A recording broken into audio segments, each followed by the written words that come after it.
Welcome to UD solution. So HP laptop ஒன்று வந்திருக்கு. HP laptop வந்து பார்த்திங்கன்னா கூலிங் ஃபேன் எரர் வந்துட்டு ஆஃப் ஆகிடும். இல்லை நெக்ஸ்ட்டு அது ஒர்க் பண்ண முடியாது, நம்மளே ஆஃப் பண்ணுற மாதிரி இருக்கும். அந்த கூலிங் ஃபேன் எரர் வந்துட்டு நின்றுட்டுருக்கும். ஸோ இது எப்படி பண்ணுறதுன்றதை பற்றி பார்க்கலாம். பேக் டோர் ஸ்க்ரூ ரிமூவ் பண்ணிவிட்டு டோர் ஓப்பன் பண்ணோம் அப்படின்னா ஃபஸ்ட்டு ஃபேன் செக் பண்ணணும். ஃபேன் என்ன கண்டிஷனில் இருக்குது, டஸ்ட் எதுனா இருக்கா, நல்லா ப்ராப்பராக ஸ்டக் ஆகுது பாருங்கள். ஸோ அது மாதிரி ஸ்டக் ஆகக்கூடாது, ஓரளவுக்கு ரொட்டேட் ஆகிட்டு நிற்கணும். ஸோ இப்போ ஃபஸ்ட்டு என்ன பண்ணணும், நம்ம டைரெக்டாக ரிமூவ் பண்ணக்கூடாது. ஃபஸ்ட்டு பேட்ரி எடுக்கணும். பேட்ரி தான் ஃபஸ்ட்டு ரிமூவ் பண்ணணும்.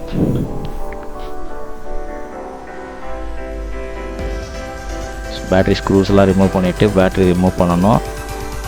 ஸோ அந்த வழி பார்த்தா டிஸ்பிளே கேபிள் இருக்குது, அது கேபிளும் ரிமூவ் பண்ணிவிட்டு ஃபேன் உடான ஸ்க்ரூவை நம்ம வந்து ரிமூவ் பண்ணிவிட்டு ஃபேனை எடுத்துடலாம். ஃபேன் எடுத்து என்னன்னு செக் பண்ணணும். ஃபஸ்ட்டு பார்த்தீங்க அப்படின்னா ஃபேன் ரிமூவ் பண்ணது உடனே கனெக்டர் இருக்குது, பொறுமையாக டிஸ்கனெக்ட் பண்ணணும். கேபிள் ரொம்ப தின்னாக இருக்கும். ஸோ பார்த்தோம் அப்படின்னா அதுலேருந்து ஒரு டஸ்ட் ஒன்று விழுந்தது பாருங்கள், பிளாஸ்டிக் பார்ட். ஸோ இதுதான் போயிட்டு உள்ள ஸ்டக் ஆகி நின்றுட்டுருக்கு. ஸோ அதை ரிமூவ் பண்ணிவிட்டு ஃபேன் நல்ல கண்டிஷனில் இருக்கான்ட்டு ஒரு வாட்டி க்ளீன் பண்ணி போட்டுடணும். வேறு எதனா டஸ்ட் இருந்ததுன்னா அகெயின் ஃபேனில் போயிட்டு லாக் ஆகிடும். ஸோ அதனால் க்ளீன் பண்ணிவிட்டு ஃபேன் நல்லா செக் பண்ணிவிட்டு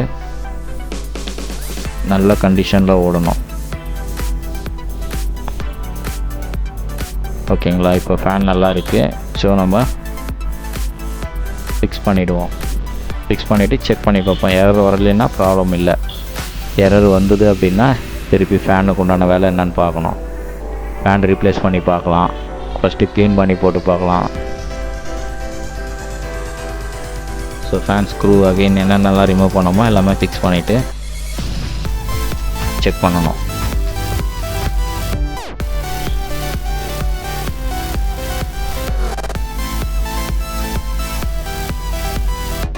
பேட்ரி ரிமூவ் பண்ணோம் இல்லைங்களா, அந்த பேட்டரியை ஃபிக்ஸ் பண்ணிவிட்டு பேக் டோர் ஸ்க்ரூஸ் எல்லாமே ஃபிக்ஸ் பண்ணிவிட்டு செக் பண்ணணும்.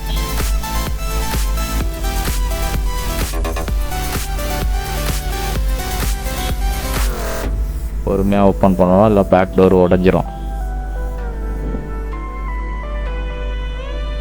ஸோ ஆன் பண்ணி பார்த்தோன்னா உங்களுக்கு எரர் வருதான்னு பார்க்கணும். எரர் வரல பார்த்தீங்கன்னா தெரியும், சீமாஸ் எரர் தான் வந்து பேட்டரி ரிமூவ் பண்ணி போட்டதால். ஸோ ப்ராப்ளம் கிளியர் ஆகிடுச்சு. ஃபேன் க்ளீன் பண்ணி போட்டதுட்டே நம்மளுக்கு வந்து ரெடி ஆகிடுச்சு. ஸோ இப்போ டைரெக்டாக உள்ளே போயிடுச்சு பார்த்தீங்களா, விண்டோஸ் உள்ள. ஓகே, தேங்க்ஸ் ஃபார் வாட்சிங்.